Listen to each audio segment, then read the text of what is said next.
Hello friends, welcome back to our channel Aari World. இன்னைக்குள்ள வீடியோல நம்ம மொபைல் ஃபோன் யூஸ் பண்ணி எப்படி ஈஸியா ட்ரேஸ் பண்ணலாம்னு பார்க்கலாம். இப்போ ஆரி வர்க் பண்ற beginners எல்லாருக்குமே ஈஸியா உடனே எல்லாம் டிரா பண்ணிட மாட்டாங்க சில பேர். ஸோ அதுக்கு அவங்களுக்காக ஈஸியா நம்ம எப்படி மொபைல் ஃபோன் யூஸ் பண்ணி அதில இருந்து ட்ரேஸ் பண்ணலாம்னு நான் இந்த வீடியோல காட்ட போறேன்.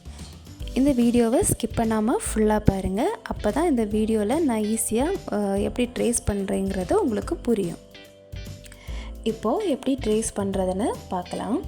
ஃபஸ்ட்டு ட்ரேஸ் பண்ண வேண்டிய அந்த ஃபோட்டோவை உங்கள் மொபைல் ஃபோன் கேலரியில் போய் அதை எடுத்து வச்சுக்கோங்க. இப்போது இந்த பிக்சரை இதை அப்படியே எப்படி ட்ரேசிங் ஷீட்டுக்கு கொண்டு வரதுன்னு பார்க்கலாம்.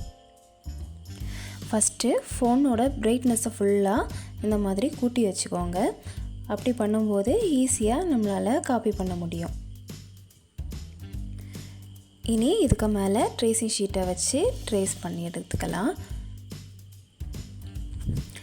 இப்போ என்னென்னா உங்களுக்கு ஆல்ரெடி பார்க்கும்போதே தெரியும், ஸ்க்ரீனில் என்னோடய கை படும்போது பிக்சர் அங்கே இங்கேன்னு மூவ் ஆகிறத உங்களால் பார்க்க முடியும். நம்ம இந்த மாதிரி பென் இல்லைனா பென்சில் வச்சு ட்ரா பண்ணும்போது பிக்சர் அங்கே எங்கேன்னு மூவ் ஆகும்போது நம்ம ஒர்க் பண்ணும்போது அது கம்ஃபர்டபுளாக இருக்காது. ஸோ பிக்சர் ஃபுல்லாக ஒரு மாதிரி ஷேக் ஆகிற மாதிரியே இருக்கும். அதனால் நம்ம என்ன பண்ண போகிறோன்னா, அதுக்குன்னு ஒரு ஆப் இருக்குது. ஸோ அந்த ஆப்பை யூஸ் பண்ணும்போது ஷேக் ஆகாமல் ஈஸியாக நம்மளால் ட்ரேஸ் பண்ணி எடுத்துக்க முடியும். அந்த ஆப்போட நேம் என்னென்னா பேப்பர் காப்பி. அதை நீங்கள் ப்ளே ஸ்டோரில் போய் டவுன்லோட் பண்ணி வச்சுக்கோங்க. நான் இப்போ அந்த ஆப்பை ஆல்ரெடி டவுன்லோட் பண்ணி வச்சுருக்கேன். ஸோ எனக்கு ஓப்பன் காணிக்குது. நீங்கள் ஃபஸ்ட்டாக டவுன்லோட் பண்ணுறீங்கன்னா உங்களுக்கு இன்ஸ்டால்னு காணிக்கும். அதை கொடுத்து இன்ஸ்டால் பண்ணி வச்சுக்கோங்க. இப்போது இந்த ஆப்பை நீங்கள் ஓப்பன் பண்ணிங்கன்னா அது டைரெக்டாகவே நம்ம ஃபைலுக்கு உள்ளாடி போயிடும்.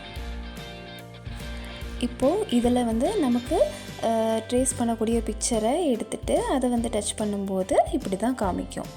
இதில் கீழே ஒயிட் கலரில் கொடுத்துருக்குல்ல, ஓகே காட் இட்னு, இப்போது அதை கொடுத்துருங்க.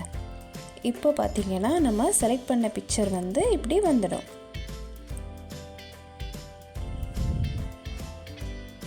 இனி இந்த பிக்சரோட சைடில் பார்த்திங்கன்னா ஒரு 9 ஆப்ஷன் கொடுத்துருப்பாங்க. இதில் லாஸ்ட் ஆப்ஷன் இந்த லாக் சிம்பிள் மாதிரி கொடுத்துருக்காங்கல்ல, அதை டச் பண்ணுங்கள். இப்போது இந்த லாக் சிம்பிளை நீங்கள் டச் பண்ணினீங்கன்னா இப்போது அந்த ஃபோட்டோ லாக் ஆகிடும்.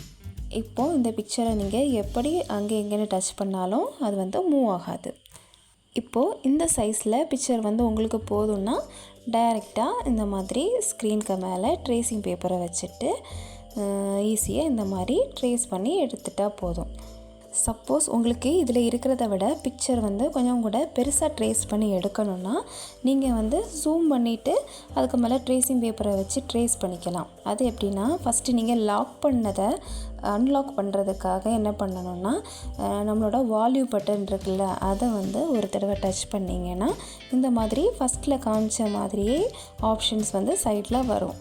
அதில் திரும்ப அந்த லாக் சிம்பிள் இருக்குல்ல, அதை டச் பண்ணிங்கன்னா நம்ம ஆல்ரெடி லாக் பண்ணி வச்சுருக்க அந்த பிக்சர் அன்லாக் ஆகிடும். இப்போது இந்த மாதிரி உங்களுக்கு பிக்சர் கொஞ்சம் பெருசாக வேணும்னா இந்த மாதிரி ஜூம் பண்ணி வச்சுட்டு அதை லாக் பண்ணிவிட்டு மேலே ட்ரேசிங் பேப்பரை வச்சு நீங்கள் ட்ரேஸ் பண்ணி எடுத்துக்கோங்க. இப்போது எனக்கு இந்த அளவு ஓகே தான். இந்த ஸோ நான் இதுக்கு மேலே ட்ரேசிங் பேப்பரை இந்த மாதிரி வச்சுட்டு ட்ரேஸ் பண்ணி எடுத்துக்க போகிறேன்.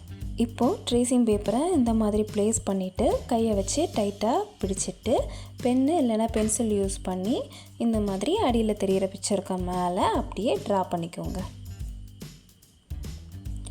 ஸோ எதுக்காக இந்த பேப்பர் காப்பி ஆப் நம்ம யூஸ் பண்ணுறோன்னா, பிக்சர் மூவ் ஆகக்கூடாது அப்படிங்கிறதுக்காக தான்.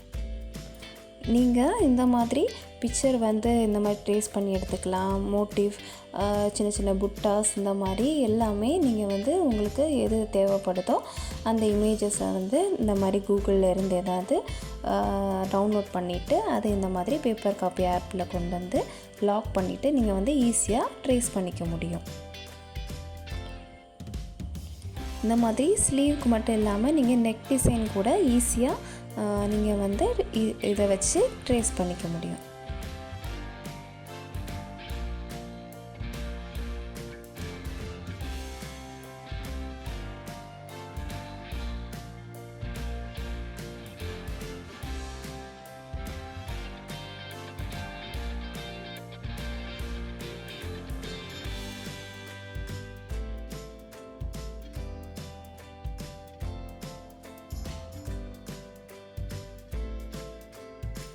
இப்போ நான் வந்து ஃபுல்லாகவே ட்ரேஸ் பண்ணி இந்த ட்ரேசிங் பேப்பரில் வந்து எடுத்தாச்சு. இனி இதை வந்து அப்படியே நான் கிளாத்தில் எப்படி ட்ரேஸ் பண்ணுறதுன்னு காட்ட போகிறேன். அதுக்கு ஃபஸ்ட்டு நம்ம கிளாத்தில் கரெக்டாக எங்கே இந்த பிக்சரை ட்ரேஸ் பண்ணணுமோ அங்கே கரெக்டாக அந்த ட்ரேசிங் பேப்பரை வச்சுட்டு அதோட அடியில் இந்த மாதிரி கார்பன் ஷீட்டை வந்து ப்ளேஸ் பண்ணி வச்சுக்கோங்க. நெக்ஸ்ட்டு இந்த மாதிரி கரெக்டாக கார்பன் ஷீட்டை ப்ளேஸ் பண்ணதுக்கப்புறம் இந்த மாதிரி முட்டு பின் எடுத்து அதோட சைடில் வந்து இந்த மாதிரி குத்தி வச்சுக்கோங்க. இது எதுக்காக பண்ணுறோன்னா நம்ம அப்போ நெக்ஸ்ட்டு இதுக்கு மேலே ட்ரா பண்ணும்போது இந்த கார்பன் ஷீட்டும் ட்ரேசிங் ஷீட்டும் அங்கே இங்கே மூவ் ஆகாமல் இருக்கிறதுக்காக இந்த மாதிரி முட்டு பின் குத்தி வச்சுருக்கேன். இப்போது எல்லா சைடுமே இந்த மாதிரி முட்டு பின் குத்தி எடுத்துட்டோம். இனி நெக்ஸ்ட்டு இதில் நம்ம ஆல்ரெடி ட்ரா பண்ணி வச்சுருக்க பிக்சருக்கு மேலே என்ன பண்ணலான்னா அதுக்கு மேலே இப்படியே பென் இல்லைனா பென்சில் யூஸ் பண்ணி இந்த மாதிரி ட்ரா பண்ணி எடுத்துக்கோங்க.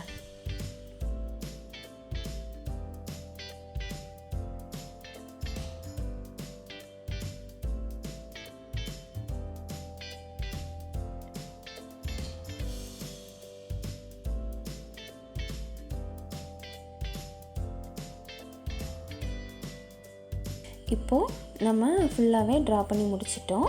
இப்போ இந்த முட்டு பின் எடுத்துகிட்டு எப்படி அடியில் ட்ரேஸ் ஆகியிருக்குன்னு பார்க்கலாம்.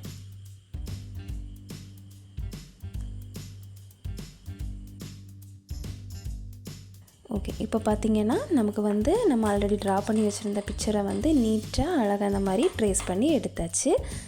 இனி இதுக்கு மேலே நம்ம வந்து ஈஸியாக ஒர்க் பண்ணிக்க முடியும்.